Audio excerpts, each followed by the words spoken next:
Hey, greetings everybody. Welcome to Conflict Radio.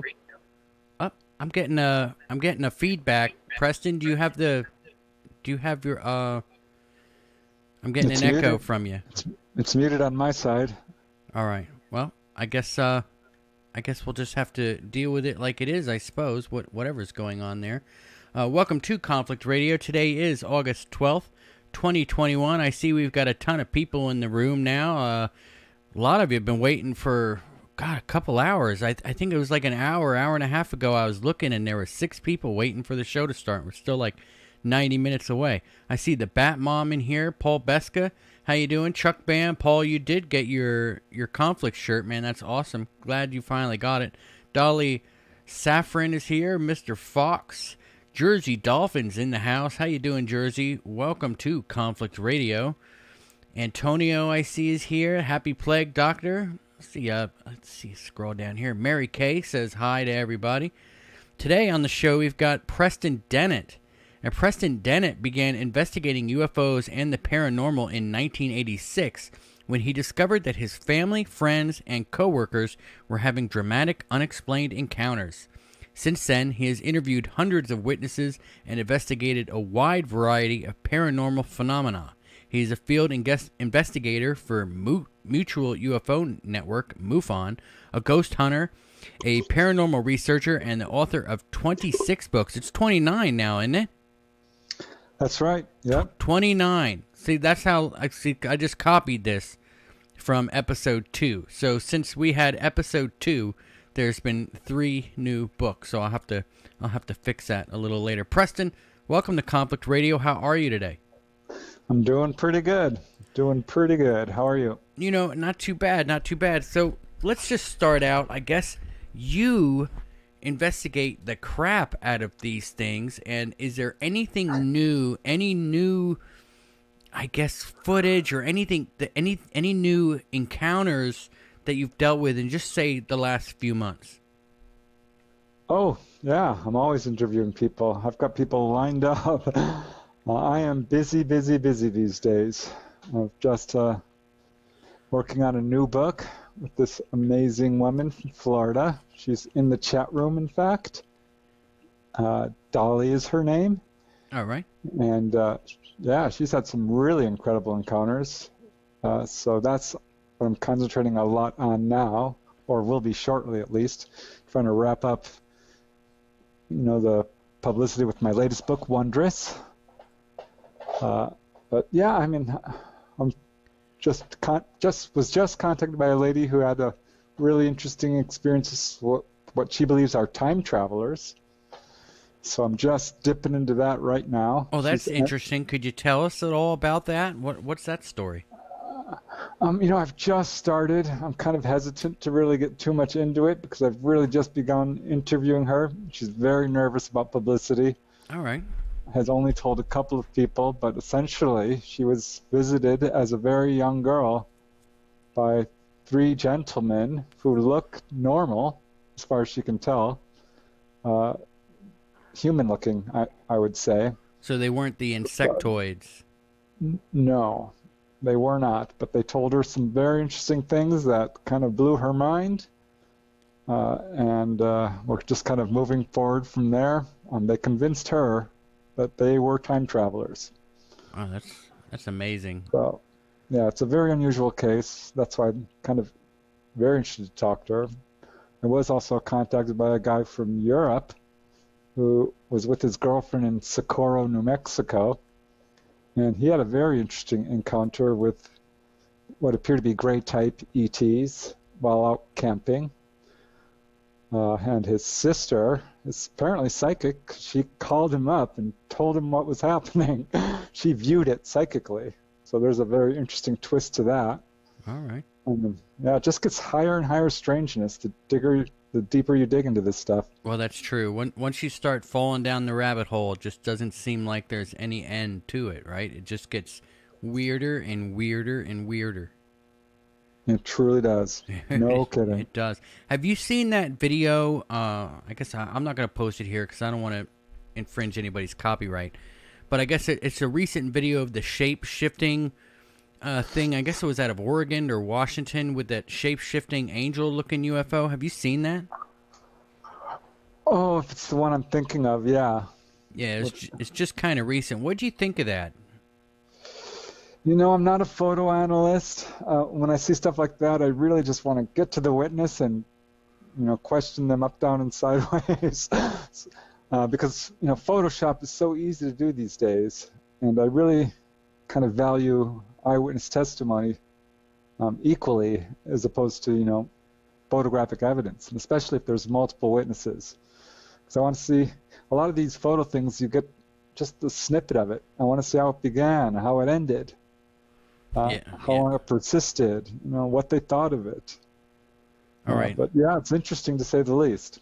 Yeah, there's definitely some interesting things. Now, you've been investigating UFOs for a long time, and there's a lot of talk recently about them being actually living things, that the UFOs themselves are like biological, and they're actually living themselves. They're actually living beings. What do you think about that theory? Yeah, I am increasingly subscribing to it. I'm not so sure I would describe them as biological like we are, but definitely embodied with perhaps what we would think of as AI, artificial intelligence. But this is an idea that I've thought about for a long time because many witnesses have told me that. I remember one guy I interviewed many, many years ago was driving up the 5 freeway here in California and saw a UFO. He described it as having colored lights, a fog around it. It was transmogrifying, changing shape. And he thought this thing was alive, living. And I know there are some whistleblowers. What's his name? It'll come to me. But at any rate, he's a rather famous whistleblower. He's written some books on UFO crash retrievals and his participation in it. And he said these craft would actually heal from their injuries or their damages. So yeah, I think there probably is something to that. I think it's probably not quite what we think it is. But according to the lady I'm interviewing now, she's like, yeah, they are all alive. They are entities in and of themselves. Do you think that if the UFO in fact is alive, that it has a soul, it has its own consciousness? Yeah. I would presume so. This is a very cutting edge part of UFO research here. I mean, I don't know that there's been a whole lot of research into this aspect really at all. But this is definitely something a lot of experiencers have told me. And I am definitely coming around to the idea that these things do have a consciousness. They're living beings. They're entities. And yeah, they do have a soul like we do. Wow, that's fascinating. Now, if they are shape-shifting, as that one video shows, it would suggest that you could probably take 10 of these things and they could maybe morph into one ship. If kind of like, I guess, that show Voltron when we were all kids, how you had 5 of the lions or tigers hopping around and then they would all come together and make one Voltron. Is it possible you think that the UFOs could actually do this? Well, we see that for sure. I mean, there's, of course, the mothership phenomena where there's objects coming out of a larger one. But a number of these cases, quite a few actually, we will have an object divide and then divide again and divide again. So I'm not sure what is going on here, but they have technology that is so hugely advanced that they do seem to have this ability where they can come together or come apart. Heard it a million times. So yeah, I'm going to say yes, they can do this. Yeah, Mary Kay makes a good point here. She says, I think the ship adjusts to the being that's flying it. What would you think of that? Like whoever's piloting the thing, the ship will conform to, I guess, their DNA, their traits. I haven't really looked into it. what comes to mind when you say that is a lady I interviewed in the Midwest who was taken on board. And she's like, I don't know if you're going to believe me or not, but the inside of it looked like a living room. There was a couch, a TV, what looked like a TV, a desk. And she says, but it was definitely the inside of a UFO. They transformed it. To make maybe the human feel comfortable, right? Right. Did she say if it was like a flat screen TV or one of them old cabinet type ones? Flat screen. Flat screen, yep. Yeah. Yeah, but she says it very much reminded her of a typical doctor's office. And I do know of cases where people have been pulled on board a UFO and there was carpet. So they have this ability. I think this has caused some researchers to really scratch their head and wonder, like, how are we even dealing with extraterrestrials here? Could this be some intelligence that is shifting itself to our beliefs and is not ET at all? What kind of carpet did she say it had? Did it have like was it plush or like commercial carpet or? Well, one was commercial industrial carpet, another was shag, shag carpeting of the 1970s. So there are a couple of cases like this. But I think the ETs are just doing it. It's my assessment that we're dealing with extraterrestrials. I know there are other theories, ultra-terrestrials, crypto-terrestrials, intelligence, interdimensionals, what have you. But you think that they're actually coming from another planet? I do. Have you narrowed down are they coming from different planets or different ones, like certain ones in particular?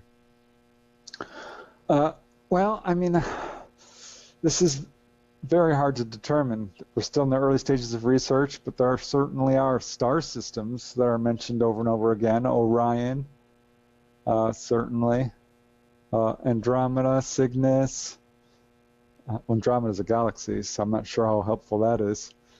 But often they will be very tight-lipped about it. They'll say things like, oh, we're from a place you don't know about yet, or it's not important, or you wouldn't understand. They often do not reveal where they're from. But I think if you look at the totality of the evidence, starting from simple sightings with radar visual returns, landing trace cases, people are taken on board, UFO crash retrieval phenomena, alien bodies being recovered, implant cases, I think the evidence really speaks for itself, and that we're probably dealing with extraterrestrials, people like us from elsewhere. Wow, that's fascinating stuff. So, obviously, you investigate for MUFON, so you must hear about, I guess, recent cases that are coming out. Can you tell us some stories of things that have happened recently, and where are the hotspots, I guess, right now? Would it be the United States as a hotspot, or Australia, or Europe, Canada? Where's the hotspots seem to be right now? Well, U.S. always kind of dominates. I think that's because we've got quite a bit of UFO researchers here. MUFON is the world's largest civilian research organization. And when you look at their numbers, most of their cases by far come from the U.S. California is the most active state by far, which I think just coincides with the fact that we got the most people here. But as far as any big wave of sightings, I think we're overdue for one, because that's a phenomena that we do see turning up every 5 to 10 years, a major sighting or a huge wave of activity over a certain area. And we haven't had that for a while, or it's being suppressed if we are. Well, it'd be kind of hard for them to suppress the UFO reporting center, right? Like, isn't there there's a database online where, if I saw one right now, I could go online and report it, right? They're not going to be able to suppress that. So you're saying it's quiet right now? Well, it was a huge spike of activity in 2020. First half, it was almost double the normal number of reports. But as far as suppression, that can happen. And don't want to point fingers, but I have looked up cases at UFO organizations and then gone back to find them again, and they have been removed. This is a problem. And so where are they removed from? From their database. Yeah, and that's the MUFON database, or? Both MUFON and NUFORC, and pretty much every database. This is a phenomena that's tightly controlled by our government, or the secret government, I should say. There is a cover-up. It's not a joke. This is something that's easily demonstrable. We're not being told the truth about UFOs. Even this recent disclosure thing was definitely... well, I think that was a joke, wasn't it? Yeah, I mean, I hate to say it, but it certainly wasn't the whole truth. Here they are like, oh, we have 166 recent reports, or thereabouts. And, well, one's a balloon. I'm like, okay, well, why would you say that? That's not particularly helpful. And we think, they could be radar propagation. I'm like, well, no, that's not true. So you probably shouldn't even mention that, because they said themselves these are coming from multiple sources, eyewitness and multiple detection systems. They're like, well, we have no evidence it's technology. I'm like, well, hold on a second. Aren't these things accelerating and then stopping and hovering and turning at right angles? Aren't they appearing on radar? These things have windows. They are metallic. How can you say this is no evidence of technology? Yeah, the whole report is a lie from beginning to end. They could barely use the word extraterrestrial. It was a footnote. So I just don't think we're ever going to get the truth from our own government. Do you think that the U.S. government has, I guess, people working like undercover inside MUFON, and they're having them delete these things from the database? Is there any way to tell, like on the logs, I guess, from the who is accessing the site and who is removing things from the site? Is there any way to go in and see who's doing that? I don't know. I mean, I wish I could give you an answer to that. I support MUFON. Let me just be clear. I think the people in MUFON, particularly these local chapters, are great. I've met many of the people who run these local chapters in each state.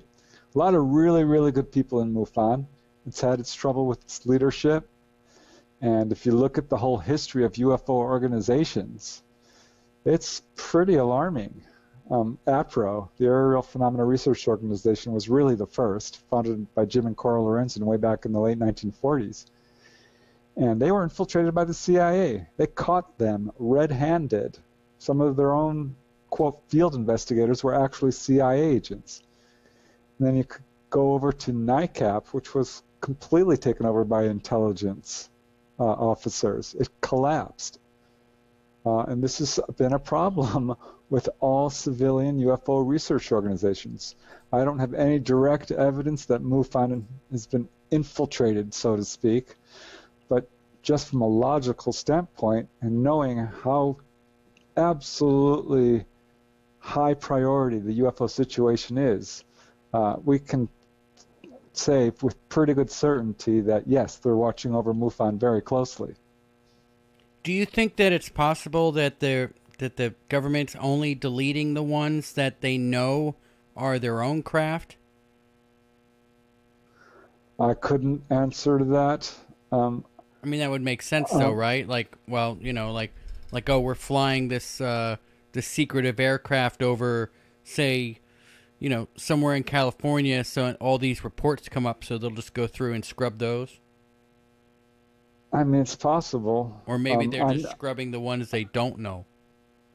I mean, we do know that the TR-3B, the triangular craft, are our own. And I've been told from people who should know, who are in a position to know, that much of what people, well, not much, but a good 10 to 20% of so-called UFOs are not extraterrestrial. We do have this technology. We are flying it around, particularly these triangular craft. But most of what people are seeing, I think, is extraterrestrial. And I don't think it's feasible to sort of cover this all up, to delete all these reports. People will start noticing. Certainly, people are noticing. I've noticed. I was I did a book on schoolyard UFO encounters, and found several cases in these databases and went back and they weren't there. There was a huge wave in 1957, November of 1957, where UFOs came down and stopped cars all across Texas and New Mexico in particular, but really all across the world. And I went and looked in the MUFON and NUFORC databases, and there's nothing there. That can't be. There were so many cases going on. I mean, this is very well known in the UFO literature. So there is definitely censoring going on. I don't know how they do it or whose job that is, but I think we'd be terribly naive to think that we're getting the complete truth on this, and that our government is just, laissez-faire. No, they are hands-on. They are doing their best to control the flow of information. There is a media blackout on the UFO subject. This was proved by the author's name is Hansen, his last name. He wrote a book called The Missing Times, and laid out a very compelling case for a media blackout on this subject. We don't hear most of what's going on. That's my point. Yeah.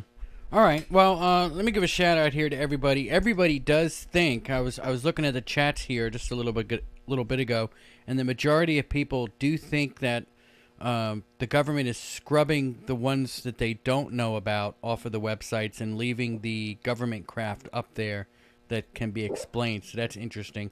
I see that there's a ton of people here. I see actually quite a few new names.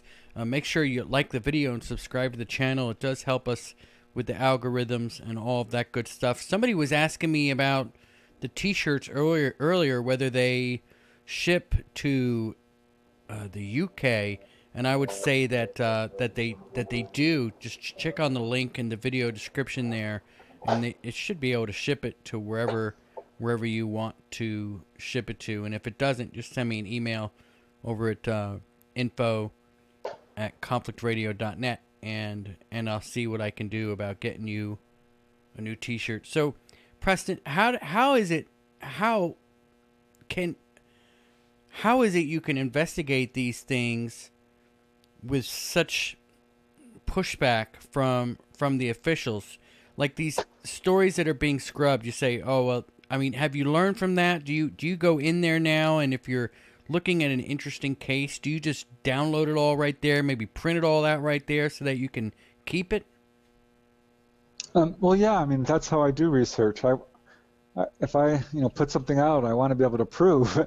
I record all my interviews, and yeah, I'll do a screenshot, and that's exactly how I found out that like some of these cases are missing. Like, well, that's weird, because I wanted to show somebody, and I have the actual report that is no longer on NUFORC, actually. And have you presented that to the people that run the website? Like, hey, where did this go? Have they ever gotten back to you, like what happened or where it went?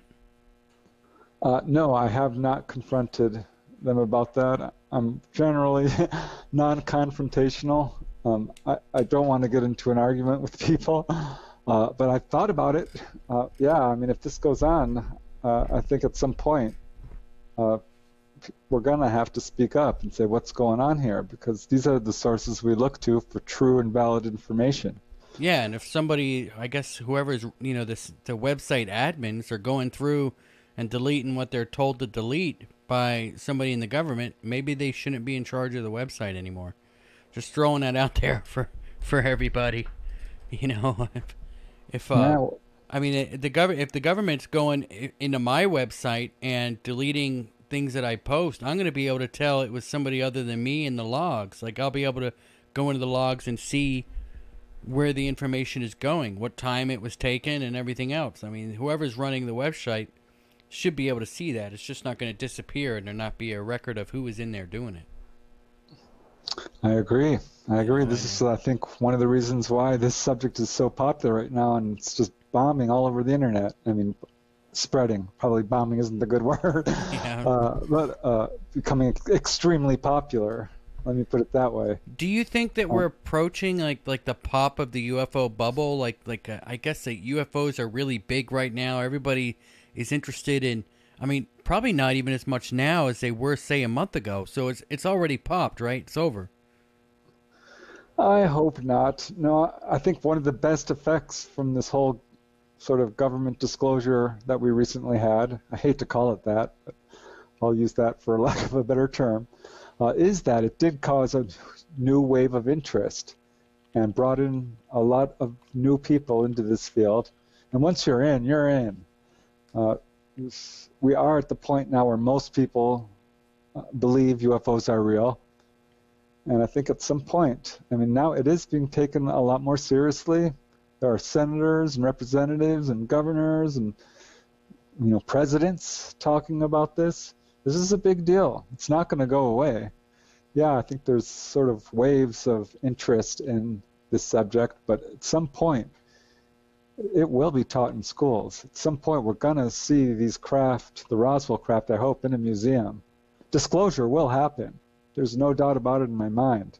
They cannot hide the truth forever. The truth has a way of taking care of itself. It sure does, doesn't it? Yeah, I mean, the truth is the truth. You can't hide the sky. And UFOs could come down one day in large numbers. And I'm not going to discount that possibility because that's what the kind of behavior we see. I think Frank Salisbury, a Utah-based researcher who wrote the Utah UFO display back in the early 1970s, was the first researcher to say these UFOs, usually they're evasive, but they will put on a show. They will put on a display, show themselves off on purpose to a group of people. And that's, I think, what happened with the Phoenix Lights, with Gulf Breeze, with the Hudson Valley Wave, the Topanga Canyon Wave. I mean, I could go on, a huge wave in Belgium. In 1954, there was a massive wave all across France. I mean, they were landing. It was just furious activity. They are doing what amounts to a publicity campaign to announce their presence. I mean, that's clear to me. I put out a book not too long ago called UFOs at the Drive-In because I had this case from a lady at the office where I work who had a UFO come down at the drive-in theater that she was at. And everyone saw it. It panicked the whole theater. They were driving away. I thought, well, that's interesting. I thought it was unique, though. I thought it was a one-off. But when I wrote UFOs over Colorado, I found 3 cases in a row. And that caused me to dig deeper. I'm like, let's look into this. Maybe theaters are UFO attractors. Because there are certain things that attract UFOs, whether it's rocket launches or Air Force bases or what have you. And I found 100 cases. I found absolutely 100 more of UFOs hovering over drive-in theaters at very low levels for long periods of times and putting on displays, and flashing their lights, releasing smaller craft, circling the theater. They want to be seen, but they're doing it in sort of a very clever, limited way that doesn't cause complete chaos in our society. Yeah, and that's an interesting aspect of it. I guess maybe they want to be seen by people, right? Do you think that they're actually targeting people and showing up for certain people? Like, 100%. Like just certain people? Yeah. Because if you look at people who are being taken on board, people who have extensive encounters, this is something that they live with. It's throughout their life. It starts in very early childhood. They're just tiny little tots. I mean, 4, 5, 6, 7 years old. This is when it starts for what we would call, abductees, contactees, experiencers. They are tracking families. I mean, Bud Hopkins established this in the late 1980s with his book Intruders, and I think this is borne out by all the other researchers. And most of the people, over half of the people who are being taken on board, this is not a one-off.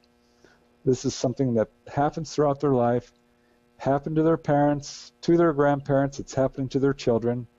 They are definitely targeting certain people. Absolutely. Do you think it's possible that aliens are greedy, and maybe that's why they're avoiding contact with us, because we're kind of a greedy race, aren't we? I mean, compared to, I mean, you know what I'm saying? Like, is there certain aspects of the human, I guess, just the human nature that they're trying to avoid? They don't think that we should have their technology. Well, I think there's some truth to that. From just going on the actual cases, what the contactees are being told, the ETs are very concerned about our warlike ways, absolutely concerned about our aggression, concerned about our greed and corruption. That's what they told this lady up in Maine. I'll call her Lynette. She's in one of my books. They told her flat out, if you do not stop putting out the greed and negativity, you are going to destroy your society like we did. Flat out. That's what they told her. What do you mean, like we did? Like they destroyed our society once, or they destroyed their society? They destroyed their society, caused genetic damage, and this is one of the main agendas.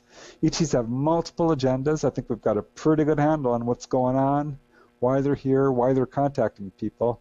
And a main ET agenda, particularly with the Greys I'm talking here, which is what I mostly hear, 50, 60, 70% of the people I talk to see Greys. And one of their main agendas is genetics. This is why they track certain families.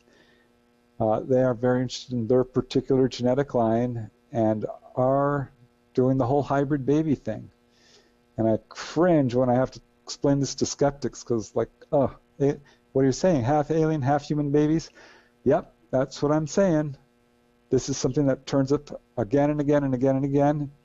And then any book I've written where people are having contact, I've got 3 or 4 cases in every collection, at least.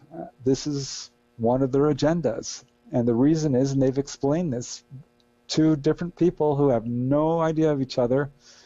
Most people who are experiencers, by the way, do not read about UFOs. They are kind of scared of reading about it. It scares them to read these books. They don't want to read it. So to hear these stories from widely separated sources who don't know anything about each other saying the same thing. And the Greys are trying to reinvigorate their race. Their race. Right. Bud Hopkins talked about this, Barbara Lamb, Dolores Cannon, Yvonne Smith, people who look into this. This is one of the main ET agendas. They have lost their ability to reproduce to a certain extent and are using our genetics, which is like theirs because they are essentially human in their genetics. This is what contactees have been told.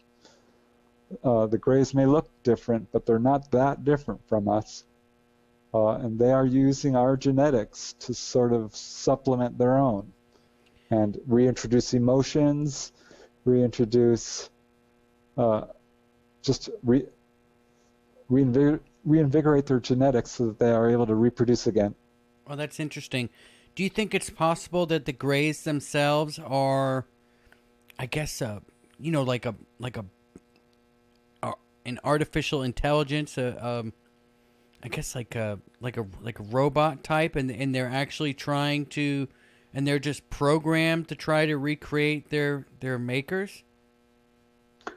Well, that's a kind of a trick question because I think, there are some of what we would call androids or biological beings which can be shut off and do the sort of the grunt work, but look like these are the little short Greys, but they're 3 foot tall perhaps, whereas the 4 to 5 foot tall are just biological beings like us. So some are robotic, and that's definitely a category that people see is what we would think of as robotic beings.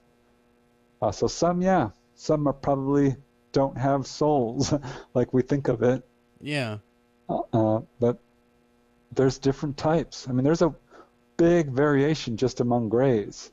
And I have to tell you, I've talked to a lot of people, and some people will describe an entity I've never heard before or since. And if you go through the whole, I mean, there are a lot of cases. What entity is that you're talking about there? Well, one that comes to mind is this lady from Nebraska who contacted me specifically because she heard me on the radio, and she wanted to know if I had ever received a report of a 9-foot tall being like she described, which she said had 9 feet tall. It was quite muscular, was wearing a black sort of coverall with a cape, had a huge face, but was essentially human.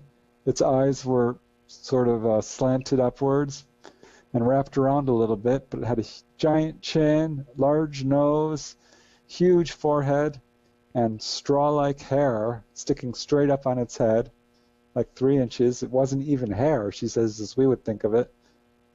And I'm like, well, no, I can't tell you I've ever heard anyone describe anything quite like that.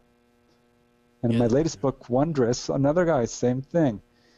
He said these beings he saw were somewhere between 9 and 10 feet tall. He's leaning towards 10, because he himself is 6 feet tall, and these guys were not quite twice his height, but almost. And he's described these guys as black jumpsuits again, very shiny, human-looking face, but they clearly weren't human. They had very jagged, dirty, yellow teeth, very, very large eyes, twice the size that it would be on their face, and even accounting for the fact that they're much larger. Their eyes were huge, covered a good portion of their face, had weird irises that were sort of golden green lined, and just very strange looking. And I haven't heard anything quite like that. Now, let me ask you about this, because I've been trying to get a guest on that has done quite a bit of research into an ant-type alien. And when I say ant, you know how you hear about Antarctica, the Arctic, that's sort of, like an insectoid of some type. That, and I guess I've kind of heard about it like in the Hopi prophecy, whereas man is driven underground, and then they sort of evolve into an ant being, and have come back in time, and kind of like an insectoid type creature. You know what I'm talking about? Have you heard any reports of like an ant alien? Well, yeah. I mean, I have. One lady from New York said they absolutely looked like insects to her. And if you look at sort of a blow-up of ants and praying mantis and stuff, they do have this appearance. So yeah, I'm going to say I have heard that. There's a legend in Colorado, the ant people that lived under the Great Sand Dunes. That's a sort of a Native American oral tradition thing. So maybe there's something to that. I am not so sure about the whole time traveler theory. There are absolutely a few cases you can march out and say that contactees were told, yeah, we are you from the future. But I don't have a whole lot of cases like that personally. Well, really any. You don't get many that are, I guess. No. I mean, we all heard about the praying mantis aliens. I'm talking about like an ant, like an actual ant. Yeah, no. Well, I mean, I have heard that description, but I think some people are just describing grays as we would think of them. But there's a lot of variation among the grays. I mean, one guy said, these look like cat people to me. I'm like, what? What do you mean? He's like, no, honest to God, they look like 3 to 4 foot tall hairless cats. They had eyes like cats. Their faces looked cat-like. So we have sort of a wide variety of people using animals on our planet to describe what they're seeing. Yeah, I've heard of the cat aliens. That's interesting, isn't it? It is. You got to wonder if they purr. I'm just waiting for someone to describe, a giraffe-like being, or a giant ladybug. Because there are certain. I mean, why praying mantis? Why does that turn up so much? That's odd to me. Yeah, I really want to dig into this Hopi prophecy and this whole ant thing. It's sounds so fascinating to me, but it's hard to get anything on it, really. Even if you search ant aliens, you don't really get anything on it at all on the internet. So it's fascinating stuff. It really is. Yep. Maybe they are insectoid in their physiology. I don't know that I've got anything to speak towards that. As far as I know, if you look at the crash retrieval reports, they have organs very similar to us. So I don't know that they're ants or humanoid ants as we would think of them. But that's the problem with this field, is it's very difficult to investigate without the hard evidence. We're at the point where most of the information we have about UFOs and extraterrestrials is from the contactees. Somewhere in government labs, we know that those bodies are there. I think we've got enough whistleblowers now to pretty much cement the UFO crash retrieval phenomena as absolutely real. It's not just Roswell or Aztec or Kecksburg or Paradise Valley. These are some famous UFO crash retrieval incidents, but there's a lot of them. Well over 100. Hundreds. All right, let me ask you this. Now, we all hear about aliens or greys communicating with people with their minds, right? Have any of them actually talked? Oh, yeah. Yep, absolutely. And I've heard that from all different types of ETs. People have heard the greys talk. And I've heard this sporadically. They will talk to a person telepathically in their own language, by the way. There was a guy from the Netherlands. They spoke to him in his own language. Do not be afraid. We won't hurt you. Or if you're from Mexico, they will speak Spanish. But some people have heard them speak audibly. And generally speaking, I'm talking about greys here now. It's a very, very much a high-pitched, squeaky sort of wee, wee, wee, wee, wee, wee, type of... do that again? How do they sound? That I asked the lady to do it, and she's like, and I said the same thing. I'm like, do that again. So, okay, I will. Like, wee, wee, wee, wee, wee, wee. Thank you for that. Since you made me do that, fine. But yeah, I mean, that's another guy from New York. Had them speak audibly to him, and this happened to Betty Andreasen as well. Bud Hopkins talks about it. There's got lots of clicks, lots of consonants, very high-pitched, clicking, squeaky noises.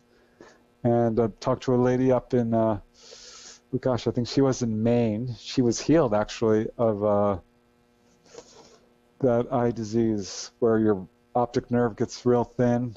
I forget what it's called. The only thing I can think of is glaucoma. Yeah, glaucoma. That's right. And she had this contact with praying mantis type ETs, and she heard them speaking. And she said it was very bug-like. It sounded like a big old bug talking. And she couldn't really get very much more specific, because I do try to get them to imitate it. One guy had the contact with 15-foot tall praying mantis ETs. And he's a great witness. Kevin Kamen, he's a medic in the Navy and was taken on board a UFO from the Navy ship. And these ETs talked to him telepathically, did tell him the name of their planet. And I'm like, well, what was it? He says, I can't tell you. I couldn't remember. I'm like, well, can you try? He says, all I can tell you is it was a very long name, and it had lots of consonants and L's, and I tried to get him to say it, and he just gave me a nonsense word.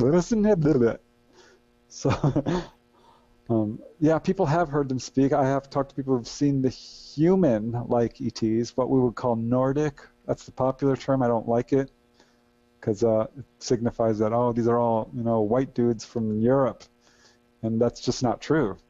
Many people describe human-looking ETs with dark skin as well. One guy said they looked Mesoamerican. Another guy said they looked Middle Eastern to him. But they will speak English out loud to you. That is not terribly unusual. Well, that's pretty cool. I don't really know. If you could talk to one, if you could have a conversation with one, what would be your top 3 questions that they would have to answer? Say they gave you 3 questions. What would you ask them yourself? Can I have your history book? No, I would ask about them, their origins, who they are, their history. I would ask about their interest in us. I would ask them what they think we should know. I've got a million questions. I mean, that's an impossible question to answer. If they gave me one question, I would be really upset. Right? That would be... welcome, Vash Wolfwood, to a conflictor recruit status. You now have access to all of our banned videos. I mean, not banned, but I banned them. They're all the episodes that are no longer available to the public. They are in the members area, so enjoy those, man. Enjoy those. Let's why don't you tell us a couple stories? What is your most fascinating story? Like what case really sticks out to you? Like, this is the most interesting of all the ones that you've studied. Oh, it's an impossible question to ask because they're all just fascinating to me. But going to my most recent book, and I'm looking through like the 25 cases in there. This is the book Wondrous. One of the most fascinating to me was from this teacher who had gone out jogging early one morning. This is in O'Fallon, Illinois, 1996, I believe. Pretty rural area. She likes to go jogging at around 4:30 a.m. and went out jogging with her dog, goes down her street, up this other street, to where there's a T intersection. And suddenly her dog stops and perks its ears up and looks ahead. So she stops and looks ahead and sees what she first thinks is a man on stilts with extenders on his arm walking down the middle of the road. This is Kyle Road in O'Fallon, Illinois. And this is normally a pretty busy street, but not at this hour. It's 4:30 a.m. And they're both looking at it, she and her dog, as it walks right under the street light there. And it's not quite as tall as the street light, but it's darn tall. And she estimates it was 15 feet tall, just based on how high it reached up to the street light. And it was a praying mantis, a 15-foot tall praying mantis. And she said it was gray in color, sort of not uniform, but mottled gray, taking big 10-foot strides, 6 to 10-foot strides, and it had its head bent down, and it was scanning the road back and forth, as if looking for its, I don't know, communicator or something, and didn't seem to notice her. She's like 100 feet away from it, maybe 200, not far, and it's just walking down the center of the road in the early morning hours, and she chased after it as it went by this intersection. She runs up to the T intersection and she can see it as it moves off into the fields there. There was a lot of cornfields and stuff like this. And it was a pretty interesting case because I hadn't heard one quite like that. She didn't see a UFO. I asked her, is there anything in this area that might attract a 15-foot tall praying mantis? She said, no, the only thing I can think of is that I live 6 miles away from Scott Air Force Base. And that did make me think a little bit, because Scott Air Force Base has been implicated in a few UFO sightings. 6 years before that, in the year 2000, there was a sighting involving several police officers across neighboring counties where a UFO went pretty much right over Scott Air Force Base. Pretty much exactly in this area where she was. And this was also not long after the Chicago O'Hare Airport. It's like a few months after that. So I don't know if there's a connection there, but it wasn't far away. Certainly not as the UFO flies. That's crazy. Is he a 15-foot tall being? That would freak me out. Yep. She didn't know what to do with it. She's like, what am I supposed to do with this? Well, she told her family, didn't tell anyone else, but I questioned her deeply, and I'm like, because the way she was talking, like this is something she had never experienced before or since. But as it turns out, she did have very unusual childhood experiences. And this is how it usually goes down, as I talked about earlier. She described having little short beings coming into her bedroom. And she told her parents, they didn't believe her. It happened over and over again. One point she woke up, she was not in her room. She was in presumably a UFO, a little rounded room, indirect lighting. She had a sheet over her. There were figures around her. She felt that they were going to operate on her and fix something. She wasn't ill at the time, so she's not really sure what they were doing. But this is a typical thing we see with abductees. And this is what makes this case really interesting to me.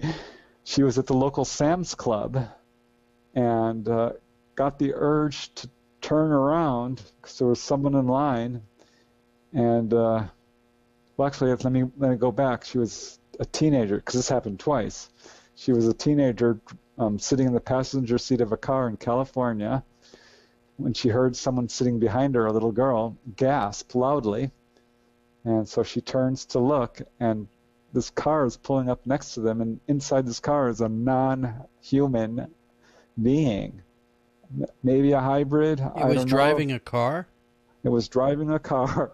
And I'm like, okay, well, what do you mean non-human?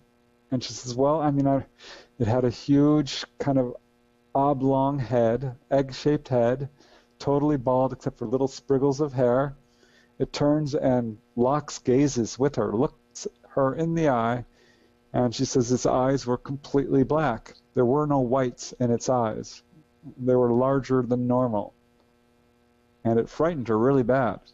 She was, a teenager at the time.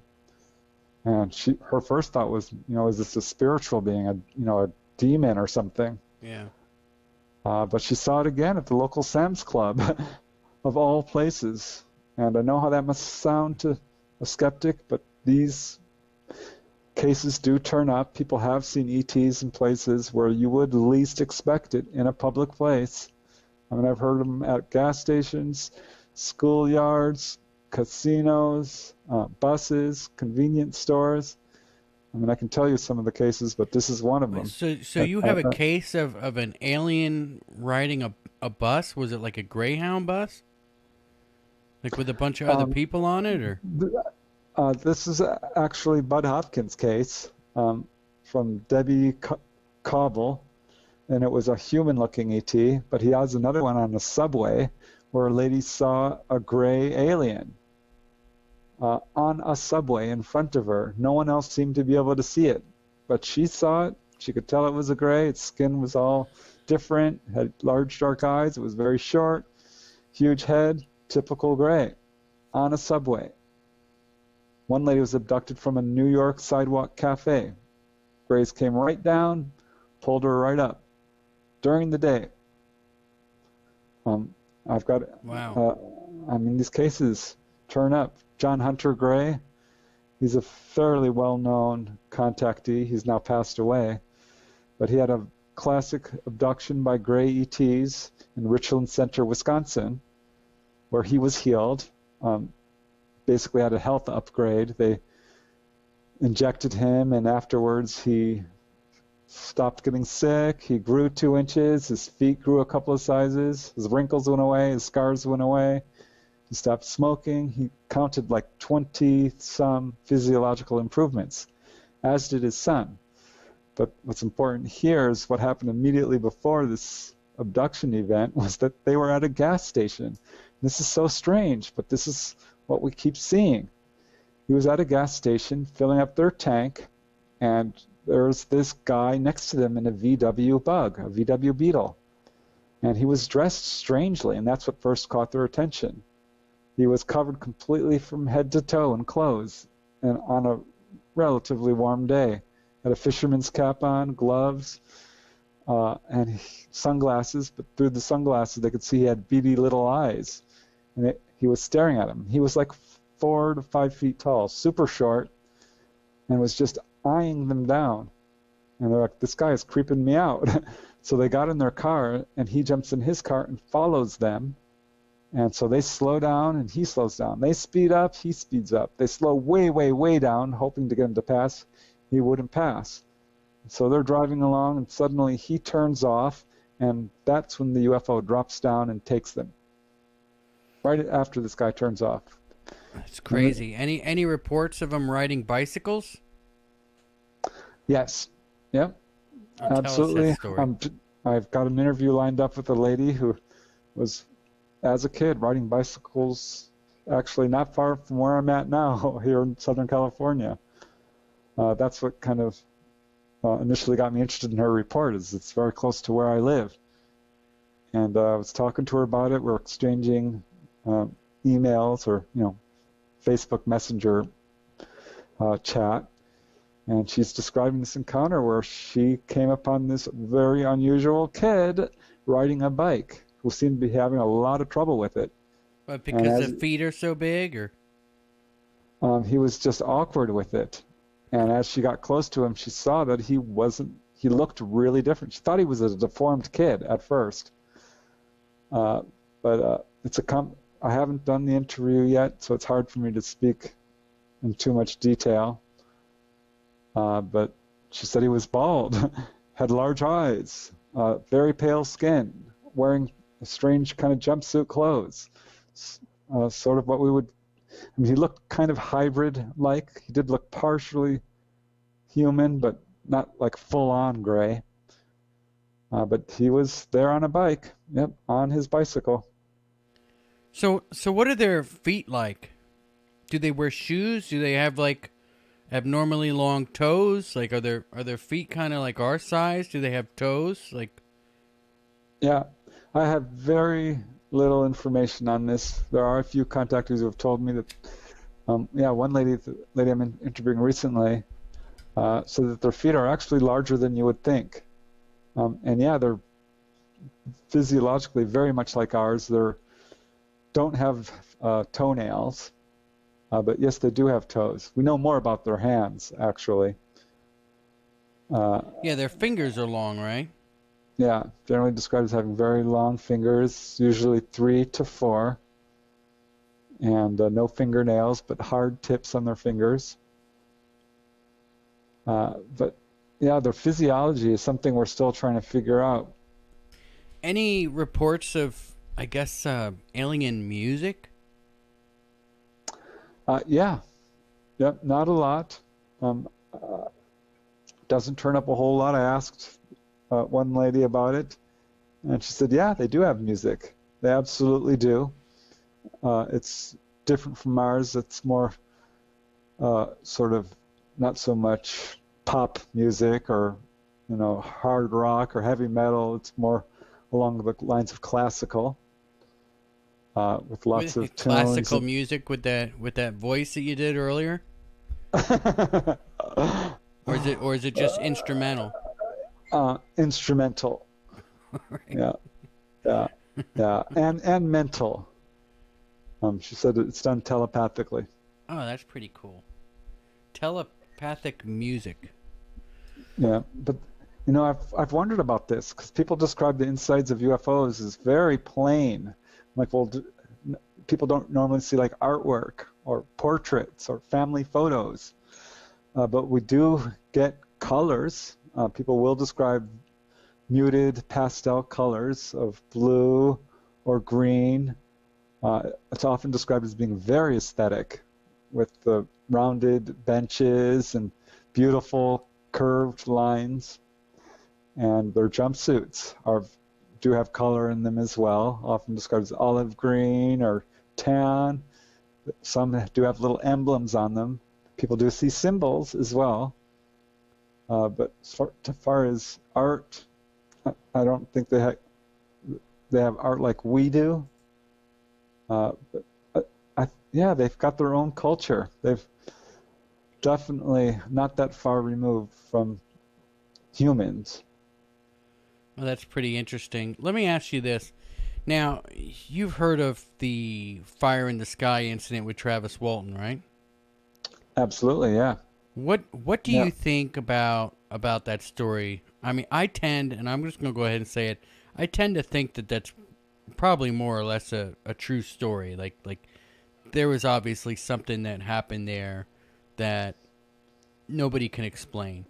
What do you think about it? Do you think it was a hoax? Well, my personal opinion, no, I don't think it was a hoax. I am not really a primary investigator in this case. I do have 2 books on it. I've watched many videos of all the witnesses. I watched the recent documentary on it. I've watched all the recent controversy around it. And I went to the place where to the guy who's basically saying this is a hoax and sifted through all his arguments that this is a hoax. It was the watchtower he saw. It was all set up. And I didn't find that evidence very compelling, because if you look at these eyewitness testimonies that they've put out over years now, it's clear that they saw something that impressed them very deeply, all of them. They described it as being very beautiful, very striking in its appearance, not a sighting of a watchtower like the skeptics are saying now. There is some apparently bad blood between Travis and Mike Rogers due to various reasons. Yeah, it's mostly financial, I think. I believe so. I don't know that he said outright that Travis has hoaxed this. He's certainly, I mean, some people have said he said this, but I saw a recent interview with him where he said, no, that wasn't true. They restitched this audio interview to make me say things I didn't actually say. But I don't know. I don't know if all the other witnesses have not retracted their story. They've had a lot of pressure on them to retract their story, and they never have. I think it's a valid case. I've met Travis. So do I. He's a nice, sincere guy, but I wasn't there. And people do hoax things. I mean, we know does happen, but I think it's very rare. And generally speaking, people get a big wake-up call because you're not going to get good attention from it. There's not a whole lot of money in this field. Hoaxing a UFO usually backfires on people, and there have been people who've been caught in hoaxes. But whenever a case is viciously attacked, that kind of makes me want to take a deeper look at it. Like, why is this person being so viciously attacked? Often it's a really good case. I remember when Ed Walters came out with his photos. Boy, the whole UFO community was up in arms over these photos of UFOs over Gulf Breeze. And it divided the UFO community.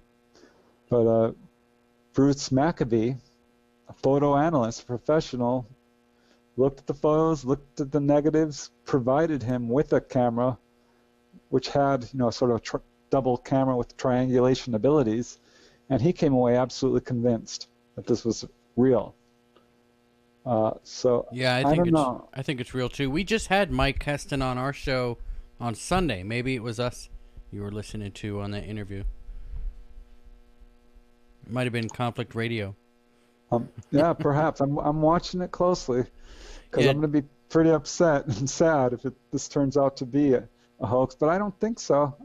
Because even Mike Rogers, I remember the interviews he did when Phil Klass came on and tried to debunk it, and boy, he was hopping mad. I really pressed Mike on Sunday too. I was all over him about it, and he stuck to his guns. He's saying that it's real. Him and Travis don't get along over money, but that he thinks that this happened. So yeah, and it really bothers me when people lay out all these arguments why this can't be real when they weren't there. They weren't there. Yeah. And, for them to say, oh, it's a watchtower. All right. Well, I would say to them, go to the watchtower. Everybody knows where it is, right? It's a gentry tower. Go there, and obviously pay the fire service or pay whoever you need to pay to go up there and try to make the thing look like a UFO and then take a picture of it. Don't draw me a photo of what they did to it to make it look like this happened. Show me what it actually looks like with all lit up. Show me. And I guess they don't want to do that. Let me ask you this. ML wants to know, what do you think of the whole idea that UFOs are really piloted by fallen angels? I've looked into it, and I'm not so sure I subscribe to the demonic theory. I think demons are a real phenomena. Got all the books on it. I did a bunch of ghost research. I had to. I mean, I've looked into Bigfoot, near-death experiences. I mean, all aspects, channeling, multiple personalities. I wanted to cover all of this because this stuff keeps coming up. And there's a good portion of the population that believes that these craft might be demonic, which is a spiritual phenomena. A demonic infestation, a demonic haunting follows a pretty set pattern. I've investigated some cases personally where people were, went all the way to near possession or possession. And when someone goes through this, it's a pretty set pattern, as is a UFO encounter, which follows its own pattern, as does a near-death experience. All of these things are, as near as I can tell, separate phenomena. No, I don't think UFOs are demonic. A demonic haunting starts out with knockings and cold spots and doors slamming. It often picks on one person, a vulnerable person within a family usually, and it escalates to sort of infestation and then full-on possession. It tries to destroy a person, scare them. And that's not what we're seeing with UFOs. It's a completely different set of events. Now, I'm not going to say that everyone has, positive encounters, because I think what we see is some people have a very strong fear reaction. They're being physically examined by these creatures that they have a very, different appearance. And when you're frightened, it's very hard to perceive clearly, and you can come away with an impression that this is evil, that they hurt you, that they were trying to hurt you. I don't think there's really good evidence that they're trying to hurt people or trying to scare people, there is good evidence that this is what demons do. But, there probably are some bad ETs out there. Do you think that there's ETs out there that are eating humans, that look at us as a food source? Well, perhaps reptilians. I'm not going to rule that out. I get very few reptilian reports, and the few that I have don't have UFOs. They are reptilians walking usually in nature, in a natural setting, Everglades or out in the wilderness somewhere. Yeah, well, so the reptilians have been, that goes back to Indian folklore, way back. So maybe they are what we would call crypto-terrestrials, beings who are intelligent, who have lived here on Earth longer than we have. And, there's a lot of missing people, particularly in national parks and wilderness areas. That's a big thing right now. I don't know. I don't know that that's true. I don't have any evidence that greys or anything are eating people. No. Yeah, I highly doubt that. Nobody's come off a spaceship that looks like a Dexter kill room, right? No. I don't know a single person who's ever said, I was bit by a gray. Yeah. I do know a few cases where people have tried to bite them, actually. But really, no. did they have the flesh in the mouth, like in their mouth? Yeah, what did they describe what that felt like? They said it was rubbery. Bit their fingers and it was rubbery. Huh. like a doll. Well, this is how they described it. But yeah, one of those silicone toys. I've only got 2 cases, so that's really not enough to build a good database on this.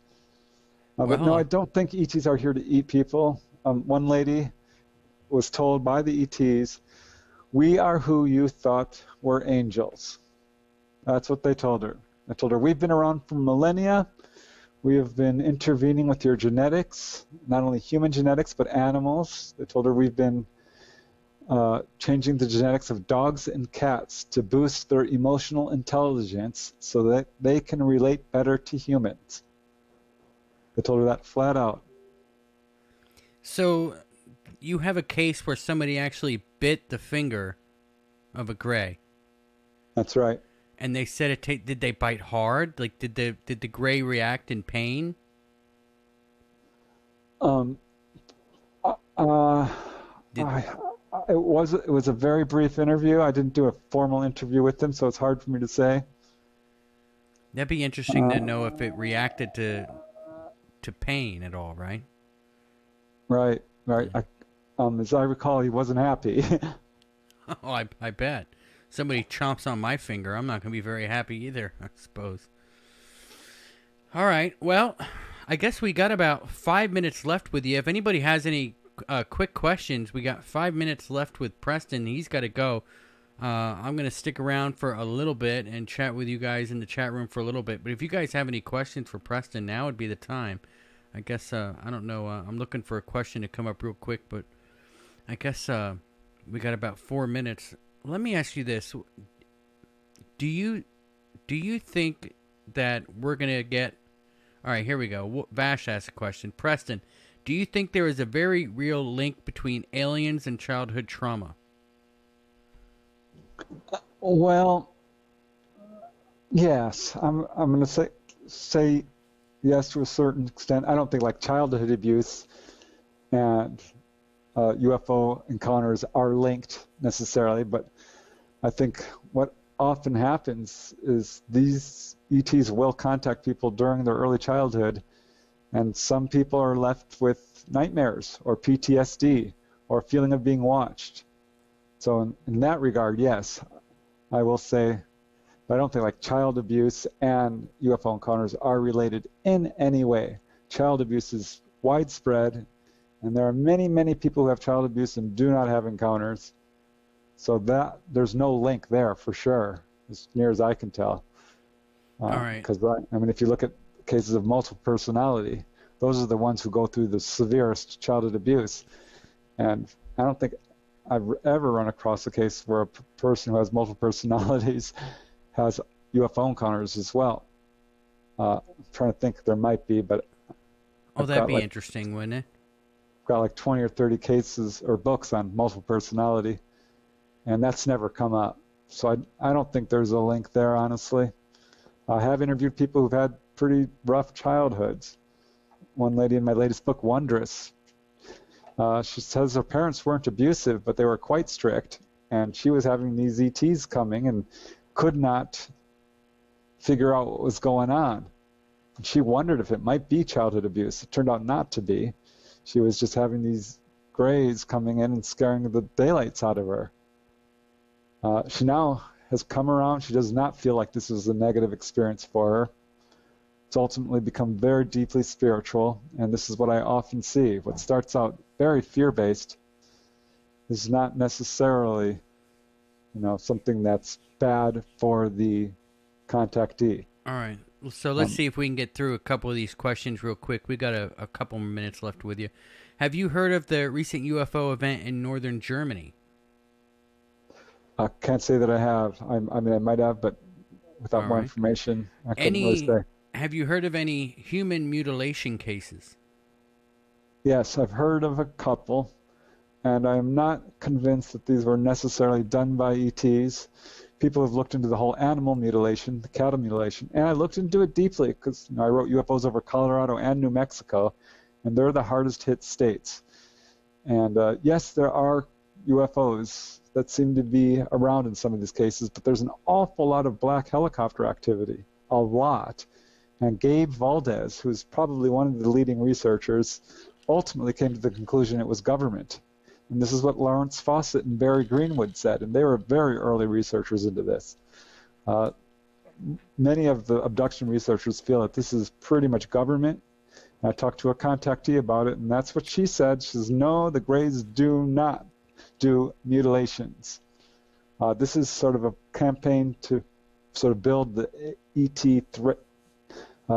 threat narrative, which is unwarranted. When people are taken on board a UFO, yeah, it can be scary. Some people do have their health damaged. More often they're healed. What I don't get is sadism or torture. If you don't have a strong fear reaction, you're treated very differently. Your memories are not wiped. They will take you on a tour of the ship, no kidding, to the engine room, to the helm, the control room. They will give you warnings about nuclear proliferation, environmental collapse, the dangers of corruption and greed and aggression. Yeah. All the places we seem to be headed, right? Yeah, there's a very strong spiritual aspect to all of this. They're very, very interested in waking people up. That is one of their main agendas, to wake us up psychically to our own abilities, to do telepathy, to have precognition, to do astral travel, to do hands-on healing. They're very, very interested in waking us up so we don't destroy ourselves. Just think if we were all telepathic. We would no longer have liars and corruption and greed and war. And we would realize we're basically one. We're all here together. There's no reason for the conflicts we're having. Yeah, that's totally true. All right, man. I'm going to go ahead and let you get out of here. Why don't you tell everybody where they can find you, and we'll let you go. Hey, I appreciate that. Thanks, Michael. Yeah, I do have a website, prestondennett.weebly.com. Got my books on Amazon. Also on Twitter and Facebook. Got a YouTube channel where I'm putting out my research furiously, in case you don't feel like reading books. But yeah, I mean, this is an important subject. It's not going away. I think it's going to change the world, and I really appreciate you having me on the show. Always, man. We love having you on. And everybody, keep in mind that all the links he just mentioned are in the description box below. Is that your YouTube channel? That's right. Okay. Yep. All right, so everybody, he has a YouTube channel. I put the link in the description box below. Go there and subscribe. And how often do you put out videos? Well, I'm trying to do once a week, and I've been pretty good at it. I skip a week here and there, but yeah, once a week. All right, awesome. So there you go, guys. Thanks very much, Preston. I'll let you get out of here, and I'll wrap up the show with you off the air. Thanks very much. All right, man. Take care, and we'll get you on again here real soon, all right? Awesome. I look forward to it. All right, man. Have a good one. Thanks. You too. All right, guys. That was Preston Dennett, everybody. He has, I guess, somewhere he's got to be in a little while, so I promised him that I'd try to get him out of here as soon as possible. So, well, let's just, I guess I've got a couple more minutes to stick around, unless anybody wants to, I guess if you're bored now that Preston's not here, you can turn it off. And I'll chat with the regulars who are normally in here for a little bit. Let me close that so I can see what people are saying. Vash says, "Thank you, Preston. Was great hearing his stories. He's a great guest. He hears, I think, some of the coolest stories. And that's the third time we've had him on now." Don M says, "Open lines now." I don't know. I guess I can open up the lines. Here, let me pull this down, and I'll pull this up. This is a little call-in number here for everybody that I guess if you want to call in, you can. I'll drop that down so everybody can see it. The number is 256-850-4513. I guess I'll open the lines up for a little while. Let me open up the Skype so that people can call in. So I suppose if you want to call in, go ahead and call in. This should be opening up. All right, so it's all set. I've got it all open here. If anybody wants to call, go ahead and call. Woo, question time with conflict. You got it. So if you want to call, go ahead and call. The music question was the best one. And you know what? It's interesting, isn't it? I mean, everybody enjoys music, right?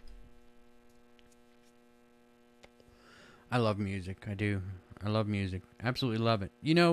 I was doing my... I got to tell everybody this story.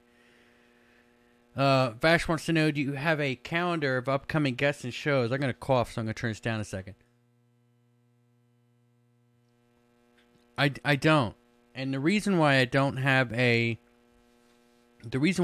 a calendar up is because, hang on a second, caller. The reason I don't put a calendar up is because so many people, I mean, I wouldn't say so many people, but I get a lot of cancellations, and things happen, and things change. Plus, I kind of like to keep it a surprise, I guess. Very secretive guy, LOL. He says, no, it's not that I'm a secret. It's just that sometimes shows get canceled, and if the calendar's not up, then that's just the way it is. Sometimes I'll cancel shows.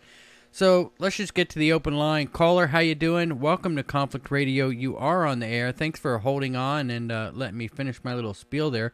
What's your name? Where are you calling from? Oh, you know me. Oh, how's it doing, man? Good. How are you? Not too bad. You got a UFO story or an alien story you want to share with us today? Well, I'll tell you what, man. It was probably 5 years ago. These chicks pulled up in my driveway, and I was out there talking to them, and there was two of them, and of course just me. But anyways, we were watching the stars and shit go by, and we were just chit-chatting, and here comes what looked like, I thought it was the International Space Station or a satellite, and it was just smooth, just going across. It was going from the west to the east, and it was just cruising, just a casual arc like a satellite would. And we were talking about it, and here comes this airplane, and the nearest Air Force base to us is Ellsworth out of Rapid City. And so here comes this airplane from, it'd be the northwest coming towards the Sandhills. And I was like, here comes the jet. Here comes the jet. It's going to intercept the UFO. And we sat there and watched. And sure enough, just as about the time the jet intercepted that arc of light, it shot straight north at, we all three saw it. It left a hole in the sky. There was no clouds. It was perfectly clear, but it left so fast that there was a hole in the sky is the only way I could describe it. And that's my only real legit UFO sighting, other than the time they chased us across the sandhills while we were on mushrooms, but that's the story. Yeah, it's amazing. No, this was legit. That when me and the chicks were out in the driveway and we watched this happen, it was like, because I turned to them and I was like, "Did you guys see what just happened there?" And they're like, "Yeah." They were speechless, and I was like, "Holy fuck!" Yeah. You guys. As soon as that jet intercepted that light, that thing took off. It was amazing. I'd never seen anything like it. They move fast, don't they? Well, that's all I can say is that's my only legit, like, what the hell just happened. But I wonder, when I was a kid, I had just discovered UFOs. And I wonder if there's I'm the first person to hate abduction cases. But, I think I saw a UFO when I was really young, and I was on my bike. And it was really zippy and silver. And it's I have no memory of it. Except from the zippy part. I don't know. I don't know if it's one of those things you think you remember from your youth and you never did. Yeah, I don't know. Anyways, I'm going to get out of here. All right, man. Enjoy your night, all right? All right. Later. All right, man. Later on. All right, so Vash Wolfward, I guess somebody was saying Travis would call in. Vash Wolfward says, I don't think Travis will call, but would make for an interesting show. He did call in. He did call in, man. We had that happen to us once. We went open lines, and Travis Walton actually called into the show. So I don't put it past anybody to call in. You never know who's going to call into Conflict Radio when we open up the lines, and that's just the truth now. So, Darius Marley says, love Preston's voice. However, if you guys need another voice for upcoming UFO projects, I'll gladly donate studio time for VO. My sound is dark, deep, creepy, perfect for promos and trailers. All right, hang on here. Conflict Radio, you're on the air. Antonio, I see that's you. How you doing? Yeah, I'm good. How are you, mate? Cool? Not too bad, man. How you been feeling lately? You feeling better? Yeah, I'm okay. Well on the way to recovery, thank you. Really, really cool, yeah. Yeah, you're breaking up. You're breaking up pretty good, man. Okay, you're back now. Okay, well, there you go. Oh, all right. Yeah. It seemed like maybe you were in a bad spot or something. Yeah, maybe. I just moved my phone. That should be better, hopefully. Yeah. All right. Jersey Dolphin says, let's prank call Travis. Should I call Travis Walton? I could call him up. I have his number right here. Should I call him? Yeah, call him up. Yeah, I'll come off and go back onto the show because I've come off the chat and the show. That could be fun, right? Should we call him up, see if he answers? What should I ask him if I call him? Oh, gosh. You could ask him anything. Ask him if he ever really did know Betty, because I think Paul Besker would be like,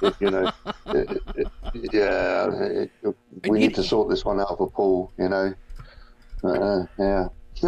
But I'll call in next time and give you some juicy stories if you want with stuff that's happened to me in the past. Yeah, sure. All right, because I'm gonna wrap the show up in about 5 minutes anyway. So, maybe you're gonna have to give a call when we do an open lines show. How about? Yeah, sure, absolutely. How about I schedule an open line show for everybody right now? Let's do open lines on the 30th. Yeah, I'm writing it in my calendar right now. Open line, 7:30 Eastern time. We'll do that on the 30th of August. That's the day I have open. Everybody wants me to call Travis and ask about Betty. Yeah, okay, cool. Okay, I'm going to come off then. See you later, Michael. All right, talk to you later. Okay, mate. Bye-bye. Bye. Well, I don't know. Should I call him? I don't know. I shouldn't call him. Let me. I'll call him off the air and see if I can schedule him to come back on the show and talk. Since we did talk to Mike Rogers, let me do that first. I don't want to call while we're live in the show, and let's not do that. I'll call him up off air and schedule him to come back on. Yes, I'll call in on the 30th. Vash says, all right. So let's just do open lines on the 30th. And let me just tell you guys what we got going on here. I guess I've got the rest of the weekend off. Creepy Little Book is going to be here on Monday. We're doing open lines with Creepy Little Book, so that'll be fun. We get a lot of Creepy Book listener guys, people calling. Everybody likes Creepy Little Book. If you haven't subscribed to Creepy Little Book, go over and check out his YouTube channel. It's really quite fascinating. He does a new show every day. And we're going to have Dark Hour Paranormal on the 18th. We're going to have him yesterday, but we needed to reschedule. That's why I don't post the shows. So he's going to be on the 18th. I've got Jem Hughes. She's a paranormal, I guess, ghost hunter from Australia. She's going to be on the show on the 19th. Walter Bosley on the 26th. And Paul Inu on the 23rd. That's what I have in the book so far. Let's see. I'll flip over to September here. And see what I got going on in September. I've got Scott Mitchell on September 2nd. So that'll be fun. Scott Mitchell's always a fun show. We're going to be talking about fallen angels with Scott Mitchell, because everybody likes that. Okay, I see everybody here is in the chat. My birthday, the 8th maybe? Manchurian Reject. Monday. All right, so you have way more call-ins than the UFO live channel called The Forecast. I don't know what that means. Does anybody want to call? Go ahead and give a call. Creepy Little Pete, Mr. Fox says, yeah, you got it. All right, so I'll just close out this box here, and let's just wrap up the show. Guys, a lot of questions about the shirts. I'm getting posts in the Discord. We do have a Discord, guys. A lot of people curious about what I look like. the post in the Discord, I posted a picture of my wife and I. That is me. So if anybody wants to join our Discord, we usually go in there after the show and we have a little chat a little bit in the show on the Discord app. The link is in the description box below. Vash Wolfwood says, Conflict, have you heard about when people hear strange sounds in the sky, very loud ones and odd? You're talking about the booms. You know, that's an interesting thing, the booms. You know, maybe we ought to do a show on just the booms, right? Get people in or go through some of the sounds people are hearing. See, a lot of this stuff's weird because I can't go on YouTube and play a video of these boom sounds because then YouTube will flag me for using other people. Paul Beska said that's not you. It is. It is me. Here, I'll tell you what. I'll post a link to my Facebook right in the live chat. And if anybody wants to add me on Facebook, you can do that. I'll put it in the live chat here. Hang on. How do I do that? I got to go to me. And there we go. So I'll just post this. Boom. There we go. So that's my Facebook link in the live chat. If anybody wants to add me up, you can add me up. You can link in chat for people to see. I don't know how to do that. Thanks for the show, Conflict. Jersey Dolphin says, Jersey, I'm so glad you found us again. And, you know, the way we're doing Conflict Radio now, I don't think anybody's going to have a problem finding us in the future. We'll always be right here. So Mr. Fox says it's in the description. The link for the Discord is in the description. Let me see. If people are wanting me to post that in the chat link, I will. Here we go. I can do that as well. Paul, I think you could do that too. You could post links. All you mod. I can't because it's too many. It's too many. I guess the link is too long. So it's in the description box, people. Just go down to the description box and click on that, and we'll get over to that. All right, so I guess I'll just go into my end of show spiel here. I hope everybody enjoyed the 5 episodes last week. We're trying to look. It's the goal of the show is obviously to go 5 days a week. It really is, but you know the problem is that you know I have to actually work a real job too. So it's going to be weird to try to. Because YouTube only pays once a month. Obviously, the only revenue stream from Conflict Radio is the YouTube ads. And if you guys buy a shirt or super chats, any of that stuff. So, you know, and it pays once a month, and it's like a month behind.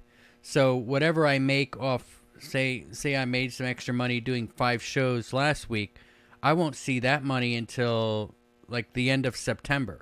So I actually have to go out and kind of work a job. So I think what we're going to do is we have to kind of do it slowly so to where everything can kind of catch up to itself. So I think I'm going to start doing 3 shows a week consistently, and we'll test that out, see how that goes for a while. And, you know, to be honest with you guys, you guys have been following this show for a long time. You can play ads on live streams. I mean, I don't know how to go in and play an ad on the live stream. I don't know how to do that. So, I mean, I count on, you know, you guys buying shirts and joining the members section and whatnot. So, you know, if we're gonna make this happen, it's gotta be, you know, it's just gonna have to be a slow go at it. And I understand that. There's a lot of people that come in here all the time and they watch every show, and thank you guys so much. But it's not that popular a podcast yet, I guess you could say. So Tony Fraston says, don't do ads. Well, I mean, how am I going to make money, man? I mean, I'm not stopping for commercial breaks. I take the show all the way through. I like to do 90 minutes ad free. You can join the YouTube program or whatever to where you never see an ad ever. You can go to Spreaker and download the podcast and listen to it completely. You know, Google will help you learn how to play ads on live stream. Yeah, I mean, probably, but I mean, I don't want to take a break during a live stream to play an ad. You know what I'm saying? So yeah, that's just not what I want to do. I think that I don't know. I like going 90 minutes and there's not really a break.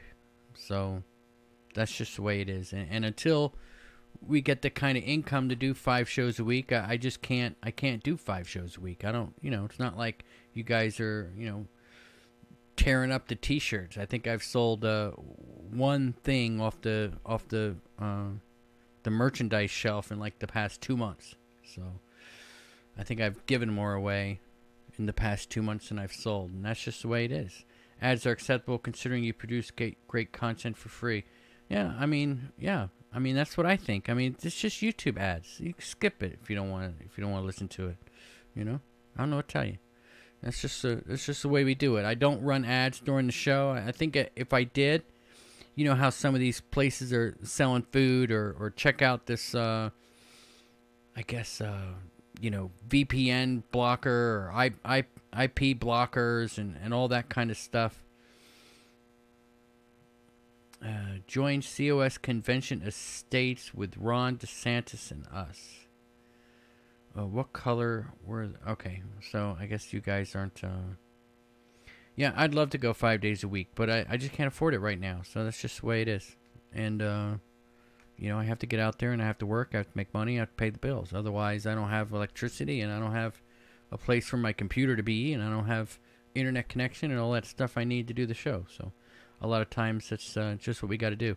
All right, guys. So I'm going to go ahead and wrap it up. Remember, you can always find us online. Check out the website, www.conflictradio.net.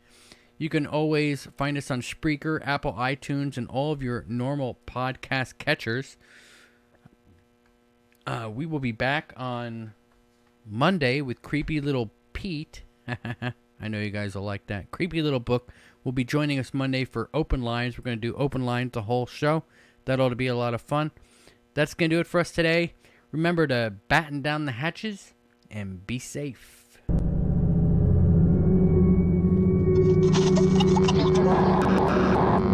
aircraft that were